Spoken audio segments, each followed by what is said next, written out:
जी नाज़रीन का मेरे साथ डॉक्टर मोहम्मद ज़ुमान अब्दुल्ला साहब भी हैं जो सीईओ हैं एनजीएन के। तो इनसे बात करते हैं। डॉक्टर साहब अस्सलाम वालेकुम। वालेकुम सलाम। सबसे पहले तो मैं मुबारकबाद पेश करता हूँ कि आपने एक न्यूज़पेपर लॉन्च किया है जो सहाफ़त का पुराना तजर्बा रखते हैं, उनके साथ आपने मीटिंग की। तो उस मीटिंग को आप किस नज़र से देख रहे हैं? बहुत शुक्रिया आप लोगों की मोहब्बत का।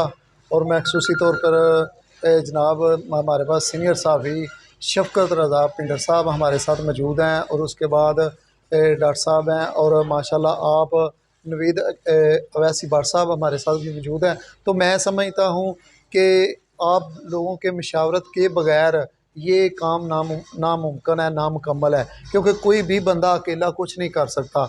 और जिस अदारे में आप जैसे सीनियर साहब ही मौजूद होंगे, तो मैं इंशाल्लाह मैं उम्मीद करता हूँ कि मैं इस पेपर के ज़रिए लोगों के मसाइल को उजागर करने में ज़्यादा से ज़्यादा जो मेरे मामलात हैं, जो मैं ज़्यादा से ज़्यादा इनकी तरफ तवज्जो दूँगा।